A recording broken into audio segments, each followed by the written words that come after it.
Bonjour à tous. Alors, record historique sur tous les marchés actions, aux États-Unis, mais aussi en Europe et à Paris, avec un record du CAC 40 qui datait de plus de 20 ans pulvérisé. On est à 7050 points. Sur le CAC, il faut dire que les bonnes nouvelles s'amoncellent sur les marchés financiers. Aux États-Unis, il y a eu 82% de bonnes surprises sur 65% de publications. En Europe, il y a eu 65% de très bonnes surprises sur 55% des publications. Cette semaine notamment, on a eu des très bonnes publications, du doublement du résultat net de la Société Générale, relèvement des prévisions de Veolia, pour Legrand, c'est aussi très bien, pour AXA, c'est très bien, pour JCDecaux, c'est une croissance organique supérieure aux attentes.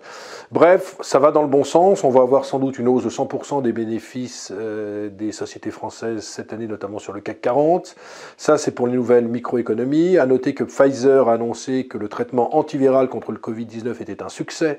Ça réduit les hospitalisations et les décès de l'ordre de 90%, du coup Pfizer est en très forte hausse.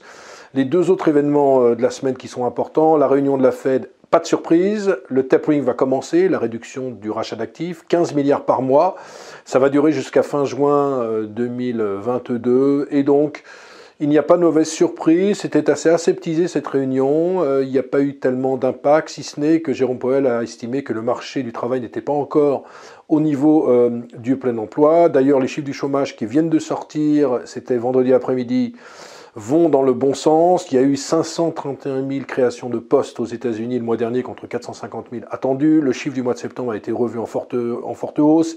Il était de 194 000 créations d'emplois, il a été de 312 000. Alors vous allez me dire, les chiffres sont très bons, alors que dit Powell?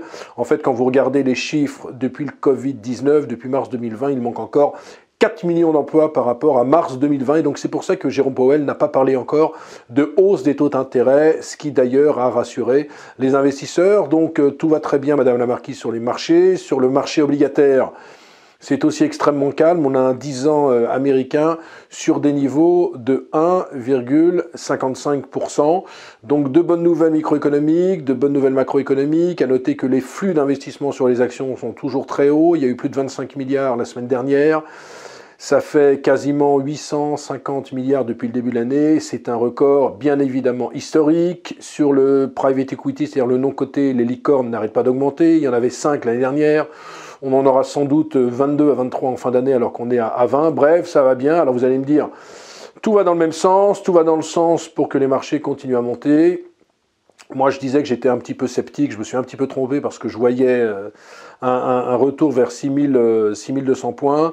Attendons de voir. Moi, ma grande inquiétude reste toujours l'inflation. Je ne pense pas qu'elle soit transitoire. Je pense que de toute façon, si on reste sur des taux d'inflation de l'ordre de 5% aux États-Unis, il faudra très vite augmenter les taux d'intérêt, d'autant plus que de plus en plus d'entreprises aux États-Unis, Walmart, McDonald's, Amazon augmentent de plus en plus leurs salaires. Donc ça va être difficile et moi, je pense quand même qu'il peut y avoir une boucle prix-salaire aux États-Unis. Donc attention, on est optimiste, on gagne de l'argent en ce moment, il y a de très bonnes perspectives, il y a de très bonnes prévisions, on fait de bons résultats, on fait de belles plus-values, mais attention parce qu'il y a toujours ce risque inflationniste qui perdure avec en plus cette pénurie de semi-conducteurs qui pénalise beaucoup le secteur automobile. Voilà, très bon week-end, à la semaine prochaine pour un nouveau débrief sur les marchés financiers.